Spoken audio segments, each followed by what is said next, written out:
Welcome back to our series on Plato's Republic. In this episode, we will be discussing the famous allegory of the cave, which occurs at the very beginning of Book 7 of Plato's Republic. And this allegory is widely known, but I believe there's a depth to it that's often missed.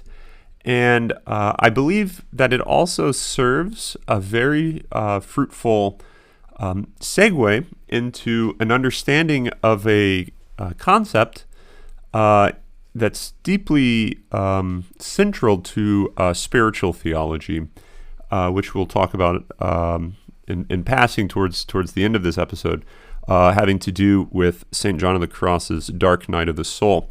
I believe there's something similar occurring in Plato, especially this idea of the ascent out of the cave and the notion of blindness as a type of sight, and coming to know the sun, seeing the sun as a blinding light, which is a way of trying to describe seeing the good fully is something which blinds, and so it almost appears as a type of darkness in a way, right? Trying to see the sun blinds. It almost takes away your vision. A knowledge of the good as it is in itself also analogically is blinding. So we'll actually read some of the stanzas from St. John's poetry on the dark night of the soul. And it'll hopefully come to light, no pun intended, in with the background of the Republic. So we will jump right into Book 7 and the cave allegory.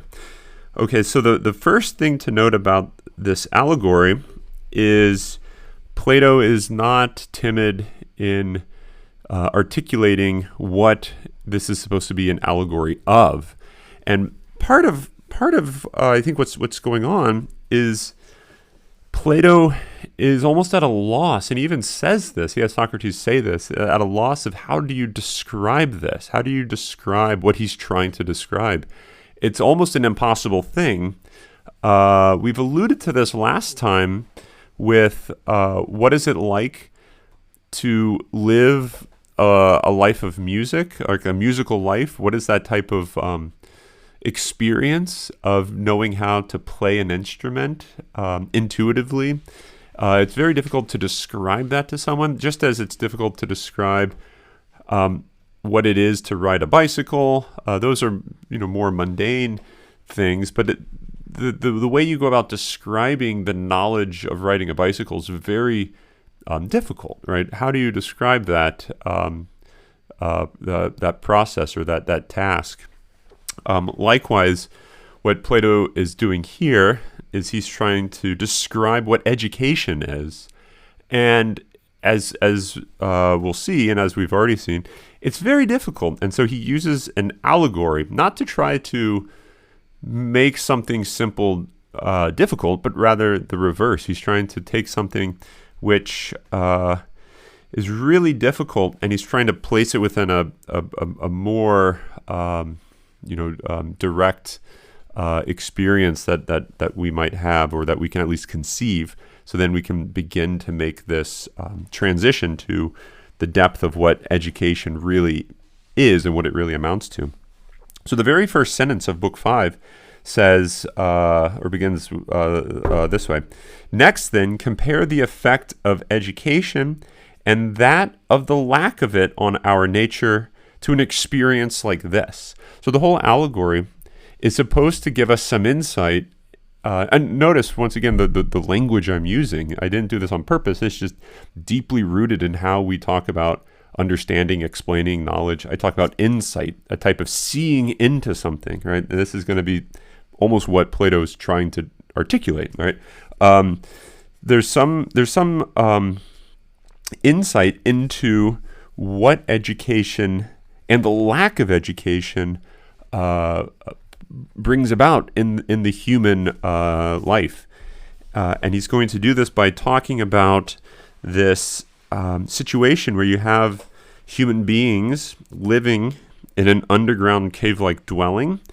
It's sort of a far-fetched example, but once again, it's just to make a point. So try to understand it in a literal sense, and then try to step back and think about it more like a parable. Like, what's the spiritual interpretation of this? And so, if you just get hung up on the literal details and you don't read it more like a parable, then you're going to just completely lost and like about what it really means.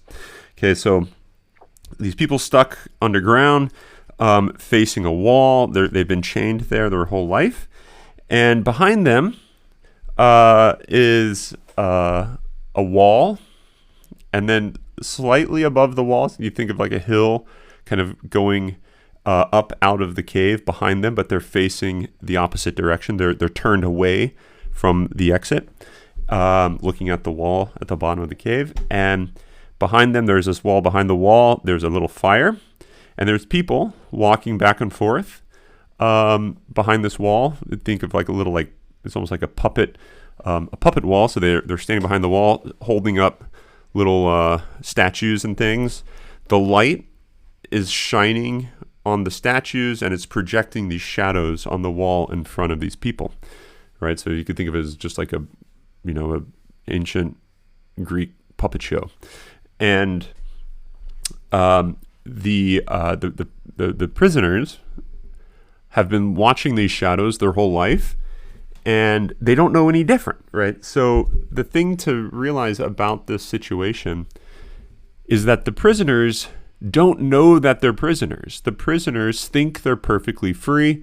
They think they're looking at all there is to look at. They think they're fully fulfilled. They think they're living perfect lives. And part of the reason for this this duping that they're in, they've sort of been duped. They've been led astray. And part of the reason for this, I take it, is that these prisoners, as Socrates articulates at like 515a, he says, they are like us. So here's the first thing to note, or maybe not the first thing, but a very important thing to note, is that these prisoners are us, right? It's not, oh, those stupid people down the road. These prisoners are allegorical representatives of you, of me, of all of us. So don't think that these are the ignorant people, and I'm a smart person, so I'm not in that situation. That's not the case. So they're like us. I mean, in the first place, do you think these prisoners have ever seen anything of themselves and one another besides the shadows that the fire casts on the wall of the cave in front of them?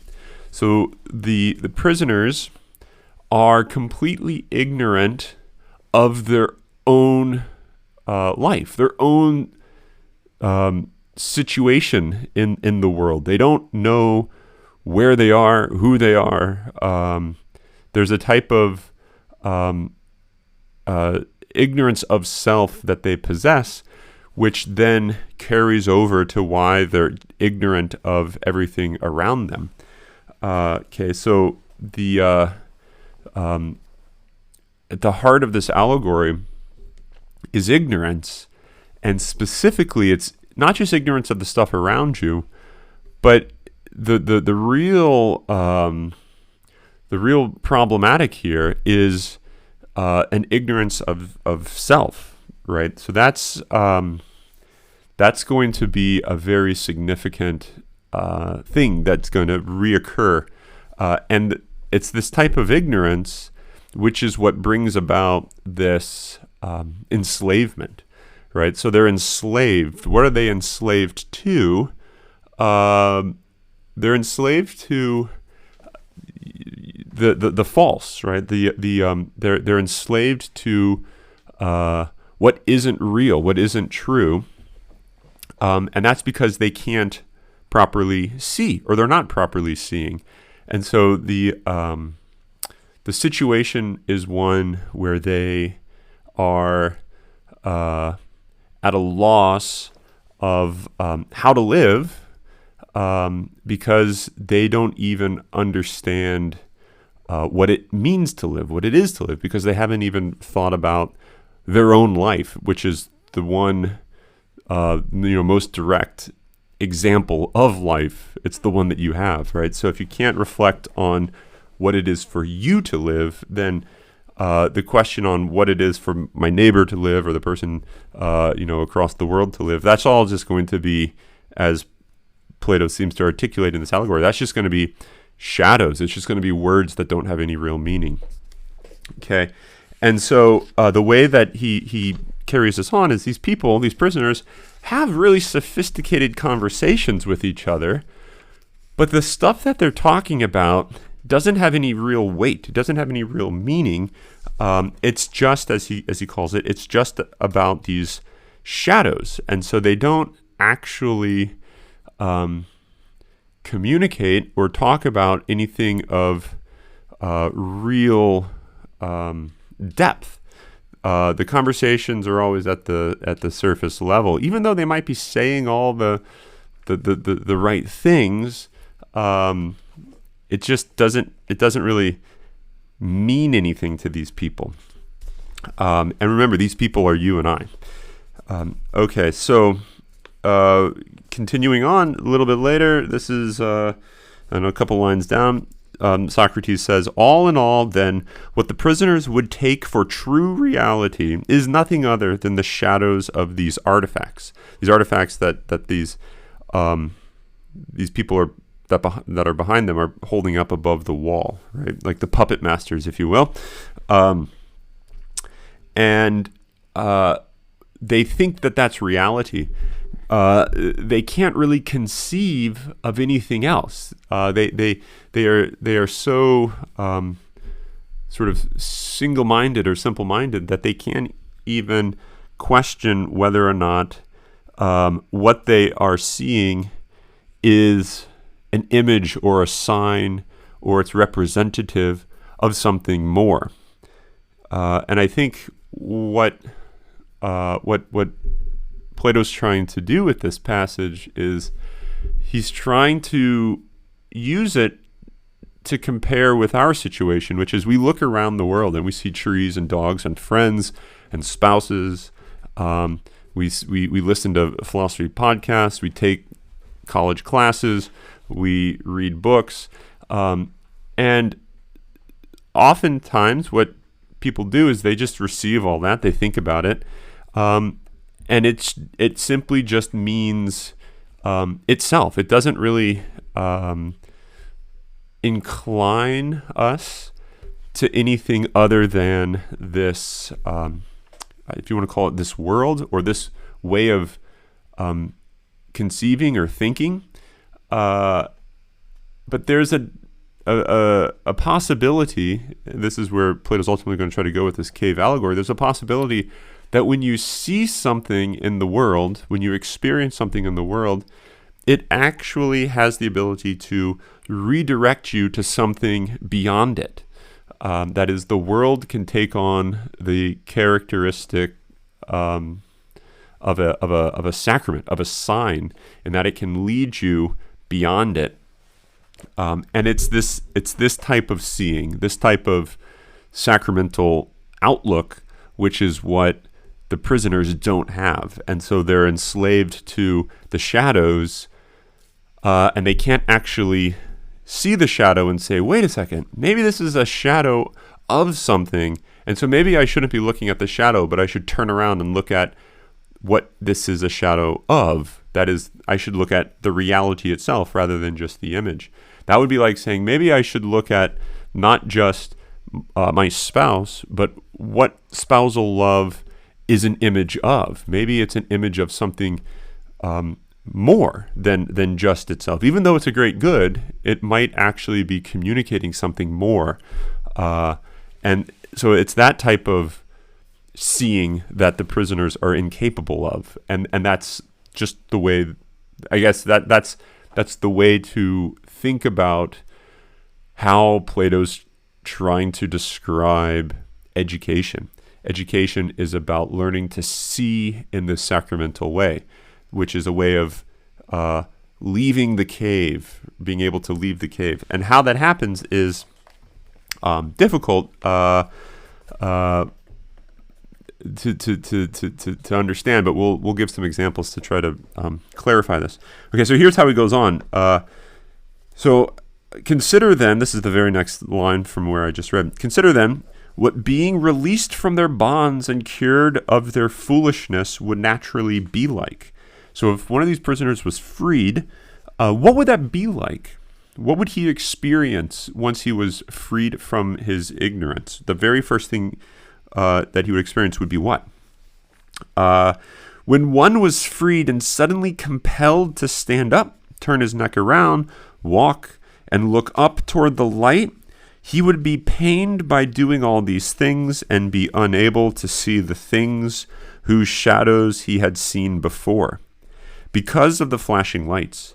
Okay, so the idea is the very first thing that he would experience if one of these prisoners had a slight glimpse of the fact that he was enslaved. That is, if he were able to turn around and see the situation he was in, kind of take a third perspective situation on his life and realize, wait a second, maybe I'm not looking at reality as it really is. Instead, maybe I'm just looking at reality how I want it to be. So there's a type of enslavement to my own desire on how I want reality to be. The very first thing he would experience, Socrates says, would be this confusion, right? It would seem like the world was literally turned upside down, and this is, I think, part of what he's playing with. It's a sort of a toy image of being underground and being above ground. Okay, Socrates goes on. What do you think he would say if we told him that what he had seen before was silly nonsense, but that now, because he is a bit closer to what is and is turned towards things that are more, he sees more correctly? So he poses it as a question, and I think the answer is that he would be incredibly puzzled with these words, and he wouldn't initially believe it. He wouldn't want to believe it. It would require him to have to give up everything that he thought he knew. That is, everything that he had established as a way of control on how to manage the shadows, how to live in the world of the shadows. He would have to relinquish. He'd have to let that go, and he would have to be okay with turning around empty-handed, saying, I'm leaving that world, that way of life. I'm leaving that type of control, and I don't know where this is leading me. And so I think the first step of education is, and this is why, as we described already, the philosophical character has to be one of humility, because it's the one who says, I begin education empty-handed. I don't turn to education so as to have my will be done, but I find that in education, it's being, it's reality whose will is done, and what education is about me embracing that, turning to that.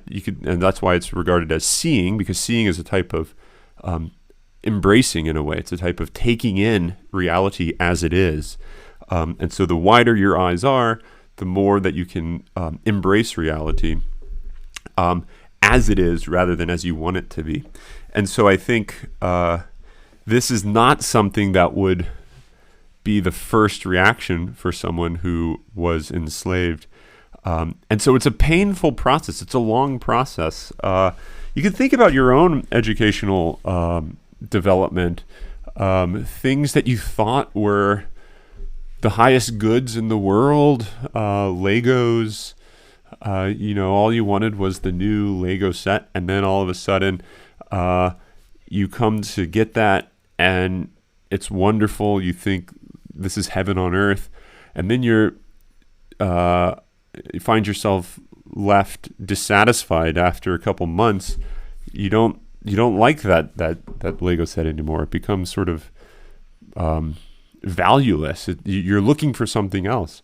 And then at a certain point, it might turn out that I'm looking at the world in the wrong way. Lego sets, that's just for like kids. Instead, what I want now is, and maybe this is like when you turn, I don't know, 11, 12 or whatever, you want a BB gun or something. And so that's going to be the big carrot in the sky that you're seeking, that you're desiring.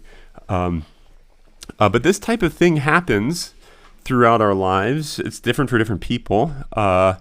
And it's very common. And in fact, I think it's almost just what it is to be a human living in a physical world, is that we see physical goods, and because we're fallen, we take them to be the highest good, and we are then left unsatisfied once we attain that.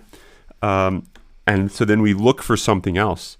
And this type of recognition that what I thought was the point of my life isn't the point of my life anymore, there's something else, that's kind of unnerving or earth-shattering, because you're not exactly sure what to do anymore. Once you find yourself not really wanting what you used to want, life turns out to be a little confusing. And so you have all these different points in life where you get slightly confused because you're turning away from one way of seeing the world to a different way of seeing the world. And so you have to almost reorient yourself in a higher ordered way. And that's a type of education. Right? Education doesn't just mean reading books and taking classes. More of what education is about is it's about coming to see reality as it is, and to be able to situate yourself in reality as it actually is. And this is a process that occurs, and each time you take this next step, it's really perplexing and confusing.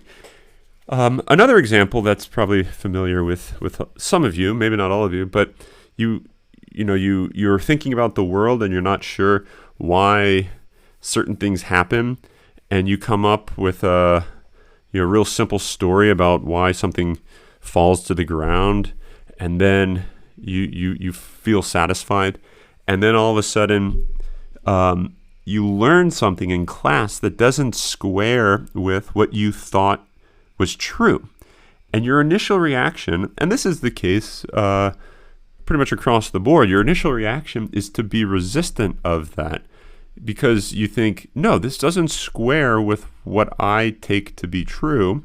And so you kind of want to keep it at bay because you want the truth. And the situation is such that it is, likely that many of us think that we know the truth when we don't really.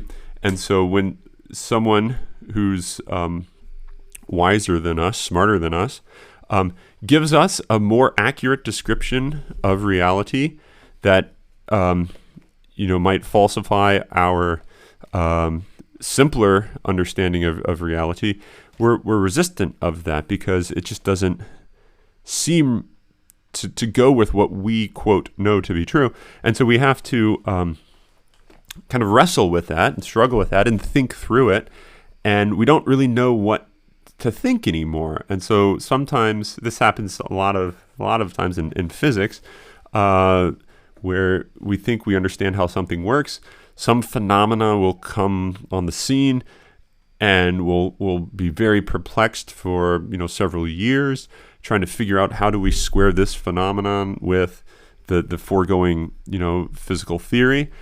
And we're almost at a loss at how to do that. We don't know how to square these two things. And so we're almost like in the dark, in regards to physics, until some genius comes along and is able to show the light that's shining in this darkness to make everything clear. And you can understand, we were thinking about it the whole wrong way. We had all these presumptions that were actually the problem. We need to think of it in this different way.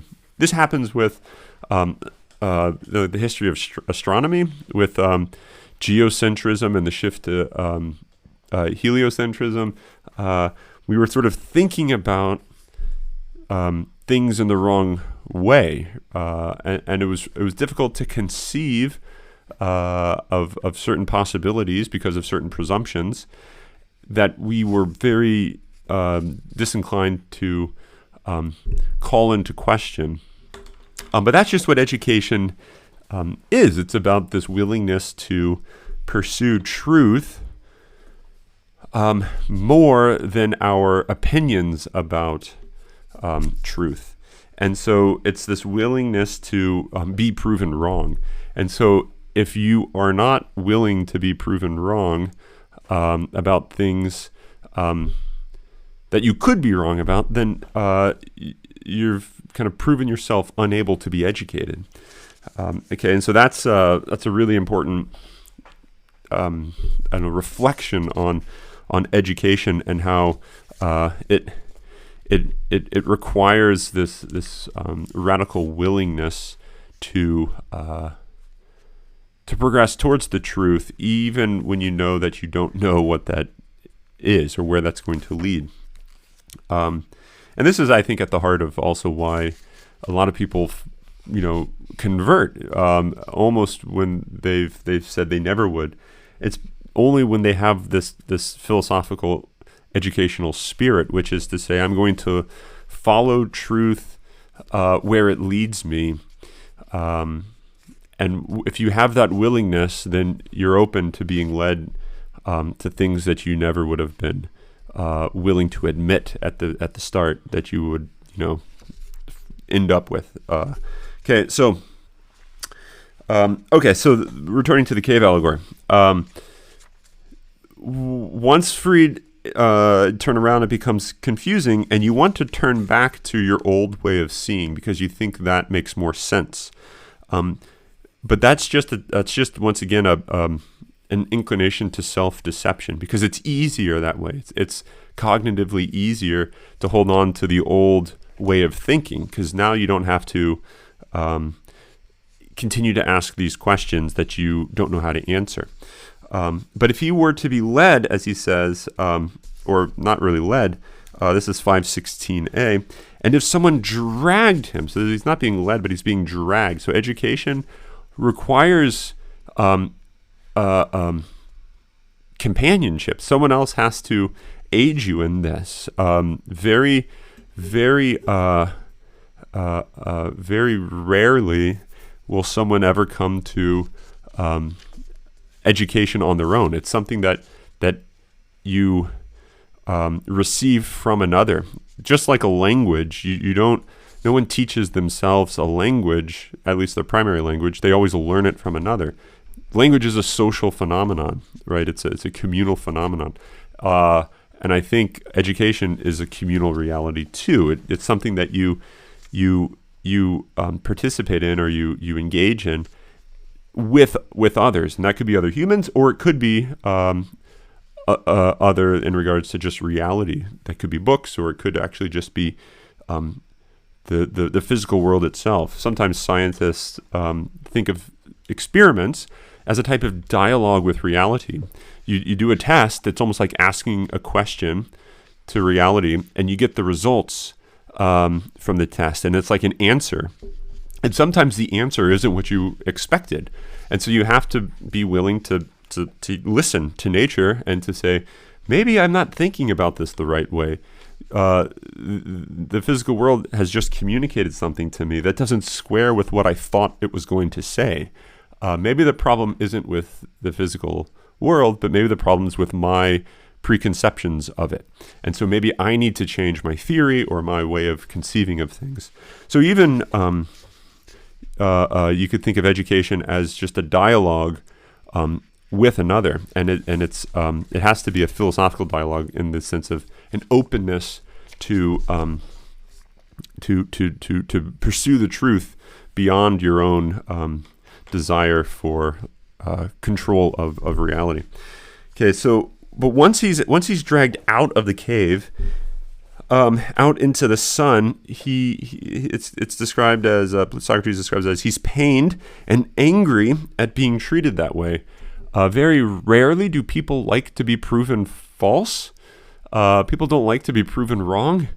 But the thing to realize about this is it's good for you to be proven wrong. It's good for you to be proven false. Just as it's good for you to receive medical treatment, even if it doesn't please you. You have to take some medicine that doesn't taste good. You have to fast for 5 days because of a medical procedure. It doesn't feel good to do that, but it's still good for you to do that. Likewise, it's good for you to be proven wrong. It's like a type of, psychological medical treatment, if you will, to be proven wrong. Painful, sure, but still, it's good. It makes you better. And so once he's dragged out of the cave, he's brought into the sun, and it blinds him, right? So it's disorienting. He's not sure where he is. He's not sure what to think. He's not sure what to look at. He's not even sure, you might say, if this is just a false view, and the real view's back down in the cave, the real reality is back down in the cave. But the longer that he spends time out of the cave, Socrates says, the more he comes to see. And the more he comes to see, the more he realizes that the life in the cave was really only a partial life. It was a life that was representative of this more complete, more fulfilled life out of the cave. And so that's why you get the idea of the shadow. This is really significant. The shadows aren't pure evil. Shadows aren't just pure ignorance or nothingness. The shadow, think about what a shadow is. A shadow is an image, but it's an image that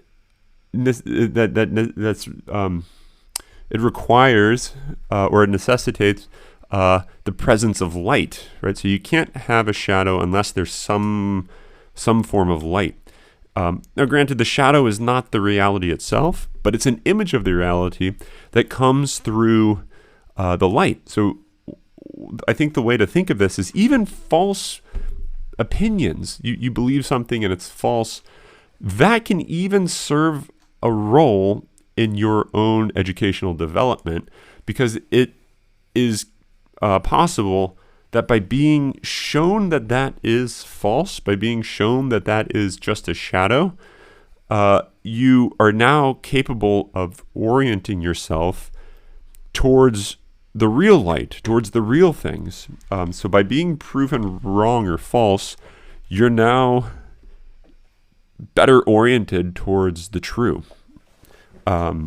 Now, if you have a large ego, if you're a prideful person, that won't be your response to being proven false. You'll just be really upset.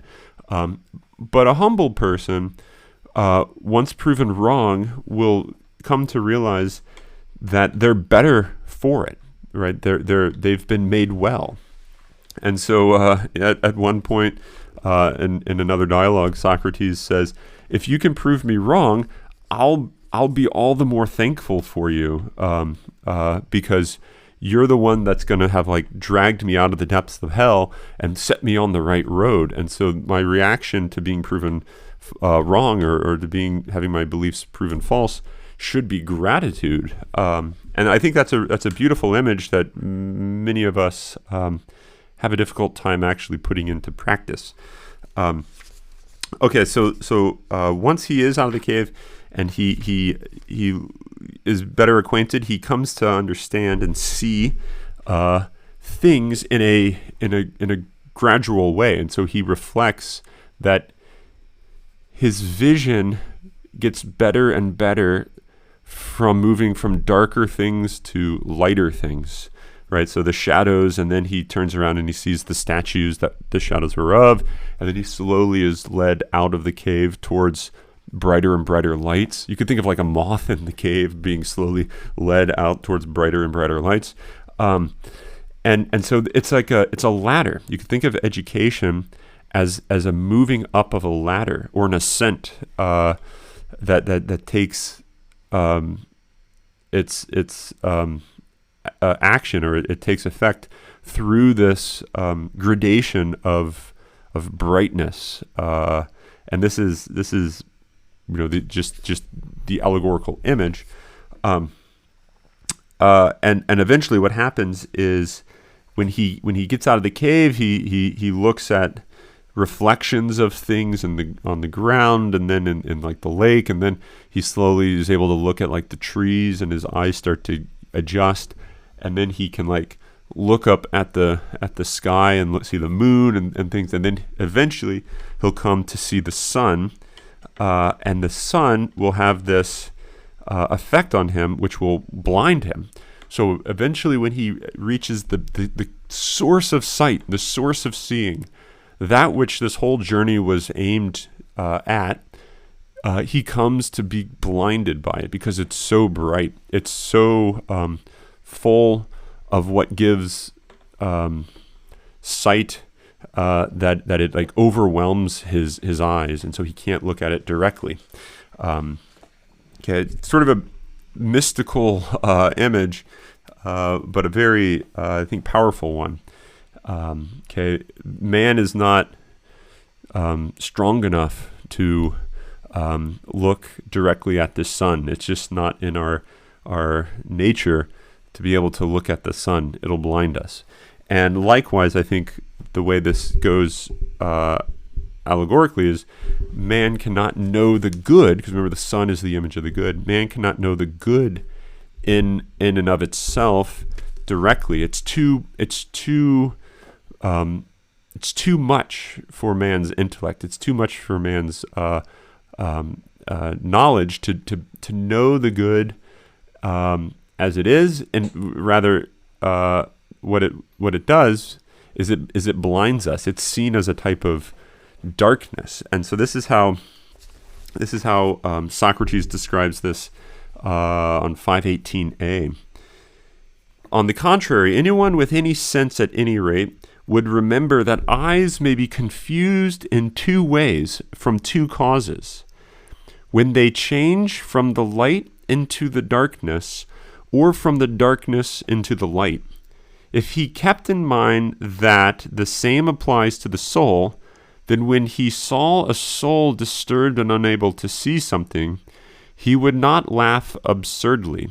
Instead, he would see whether it had come from a brighter life and was dimmed through not having yet become accustomed to the dark, or from greater ignorance into greater light, and was dazzled by the increased brilliance.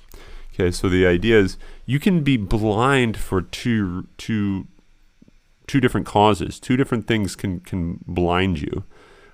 You could be in the dark and you go into the light. You're sleeping at night and your parents turn on the light and you are overwhelmed by the light and you can't see. You can't really open your eyes because it's too bright. That's a type of blindness. The other type of blindness is you're in a room and all of a sudden the lights go out and then you can't see. Both are ways of losing sight, but the one is the result of having too much light. The other is the result of having too little light. And so just because someone is blinded or someone is unable to articulate or able to describe something, it's either going to be because they just don't see it clear enough because they're ignorant in regards to experience of it, or they can't describe it clear enough because they're like too close to it. It's just too intimate to them. It's too much to put into like simple words. And so this is, I think, something which, a good example of this, the best example of this I can think of is when I was engaged. Someone once asked me, "So what do you love about your fiance?" And I was thinking, okay, what do I say? What's like the one characteristic? And I couldn't like really figure out like one thing to say, because anything that I came to, it seemed like it was a real just sort of simple-minded articulation of why I loved my now wife, but it seemed so incomplete that I didn't want to say it, because it was just it completely like missed the point. I wanted to describe the whole, but all I could say was something about the part. All right, going back to the beginning of the Republic, and so the person who has these types of experiences realizes that it's difficult to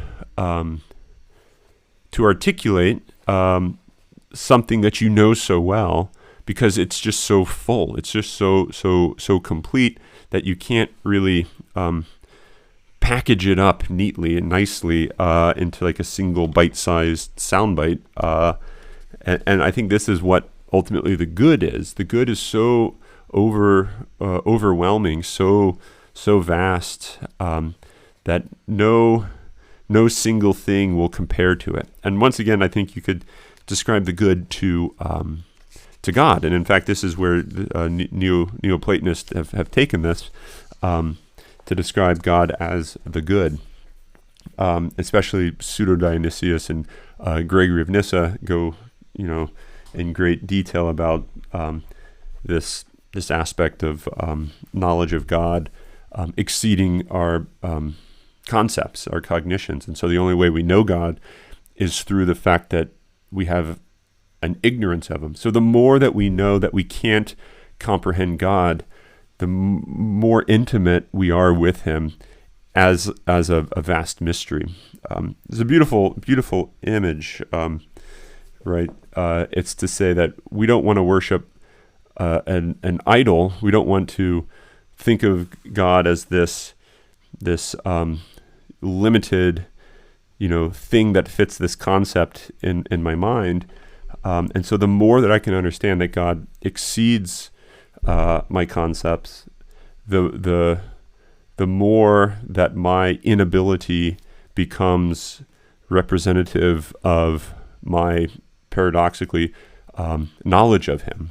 But it's not a conceptual knowledge. And I think that's what Plato is trying to articulate with this blindness as a type of knowing, or blindness as a type of seeing. You see the sun, but that blinds you. You know God, but it far exceeds your grasp. And this is where ultimately I want to start to wrap this up by transitioning to St. John of the Cross and look at a little bit of what he says about the dark night of the soul. But I want to read one more passage from Book 7 before we move there, because I think it'll be fruitful when we turn to John of the Cross. Okay, so this passage is 518c. Okay, so here's how this goes. Socrates says, "Then here is how we must think about these matters, if that is true. Education is not what some people boastfully profess it to be. They say that they can pretty much put knowledge into souls that lack it, like putting sight into blind eyes." So some people think education is like, you just got to upload information into the empty mind. Maybe that's what you think education is. You take these classes, and what these classes are is they're just like information dumps. Okay, fill me with a bunch of information. If that's all education was, then being able to pass a multiple choice test would mean that you're an educated person. You've got all these facts. You can say all the right things, but that is a very incomplete understanding of education, right? If that was all education amounted to, then MacBook Pros would be far more educated than you, because a MacBook Pro has a much broader hard drive for an information dump to be made. It can retrieve that information far faster. It can retain that information far longer, with more precision. So if education was just about receiving data, about receiving truth nuggets, then as a rational being, we would be very inferior, and computers would be far superior in regards to education. But that is not what education is, according to Socrates, right? So if that's what you thought education was just about receiving information, compiling information, collecting information about stuff that you don't know, this part of the Republic is for you. It has significant philosophical, but also theological import. Okay, so he says, some people think that that's what it is, putting sight into blind eyes. But he says, but that's not the case for his account. Socrates goes on. But here is what our present account shows about this power to learn that is present in everyone's soul, and the instrument with which each of us learns.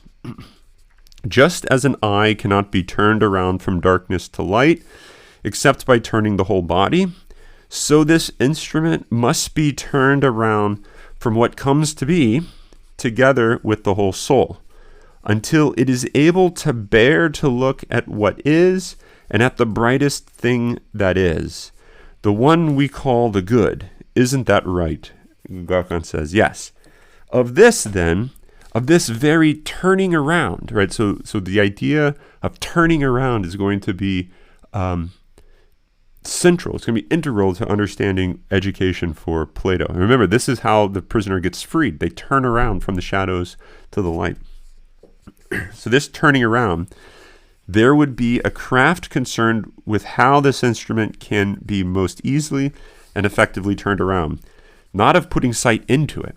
So it's not a matter of trying to put stuff into the eyes. The problem is in the direction of the eyes. Where are the eyes aimed? Where are the eyes turned? Right. That's the issue. Right. On the contrary, it takes for granted that sight is there, though not turned in the right way or looking where it should look, and contrives to redirect it appropriately. Okay. If you've ever read St. Augustine's Confessions, he goes to great lengths to describe that he was turned towards lower things, and he had to be educated to turn away from lower things to higher things. That doesn't mean hating the world. Some people think, to be turned towards God instead of this world, I have to hate this world. But that's not what it means at all. It's rather to be turned towards higher things, or to be turned from ignorance to truth, or the darkness to the light. It's more like being turned from seeing parts to seeing a whole. So think about all these letters on the page of your book. Right, there's a bunch of letters on the page in the book. If your soul or your eyes was only turned or attuned to the letters, you wouldn't see the Republic. You couldn't read the Republic if all that you were attuned to were letters, right? If that were the case, you would just read a book by just reading out letters, Butthereis, and that's not reading the Republic. In order to read the Republic, you have to see the letters in a higher way. You have to turn to something more than letters, something higher than letters, more holistic than letters. And you have to see the word. You have to see the parts as ordered to or communicating something higher. And so there's an education that occurs when you learn to read, because you've turned from seeing a bunch of ink to seeing letters, and then you've moved from seeing letters to seeing a word. And this is a process of education, right? And then once you understand the word, you can now string words together and understand propositions and sentences, and then you can understand ideas and concepts, and then this is slowly pushing you to understand truth. And likewise, the same thing happens, in a more incarnate form in reality with I see colors, but colors are communicating something more than colors, right? The color green is communicating, or it means something more than just green. It's the green of a leaf. It's a way of the tree existing. It's a way of the tree being a tree. And so then once you come to see, rather than just blotches of color, you come to see these are actually colors of a tree. This is probably all over child psychology. You now have this higher concept, the concept of a tree, which incorporates colors, but it's more than colors, right? And then once you understand the concept of a tree, you can then start to understand higher concepts like the concept of an ecosystem or something. Trees aren't just isolated things. They interact with their environment in a really complex way. Trees wouldn't be trees without the sun. Trees wouldn't be trees without oxygen. And so to understand the tree, it kind of leads you to something higher. It points you to something higher. And to be educated is to be able to turn from just seeing, here's a tree, here's a book, here's a human, and seeing it all interrelated in a way. And what this is, it's a type of education, because you're able to turn from the part to the whole, and it's there all along. This is the thing that Socrates, I think, is trying to emphasize. Just as the letters are on the page, and the words are on the page because the letters are, you still might be blind to the words. You don't see the words, you're blind to the words. And one of the reasons for that is because you might be so enamored with the pleasures of the font, right? So if there's probably no one like this, but if you're just so attached to the font type, and all you can think about is the shape of the letters and what color they are and what have you, you're not going to be concerned about that bigger, broader meaning known as the word. Rather, you're just going to be attached to this lower thing, the letter. Analogously, that I think is occurring with, if you're just attached to the pleasures of the physical world, you don't really understand what these pleasures are signs of. What the pleasures are a sign of the good, right? Pleasures are good. Pleasures are a sign of the good. But if you're just so attached to the pleasure as such, you become blind to the good, and so you don't really even understand the point of a pleasure. Likewise, going back to the analogy of the letter, if you're so attached to the font of a letter so that you can't see the word, you don't really understand what letters are in the first place, because letters, like the letter A, the letter B, they all those letters have a significance only in sort of conveying words. The point of a letter is to communicate or write words. And so if you don't understand a word, then you don't really even understand the letters, right? And so the thing that Socrates is trying to point out is something weds us to the lower things, and often it's a distraction, thinking that the lower things are the fullness. And that can be thinking pleasure is the fullness, right? That's the main thing that he has in mind. He calls them the passions, right? That's the fullness of existence, the fullness of reality. That's what we live for.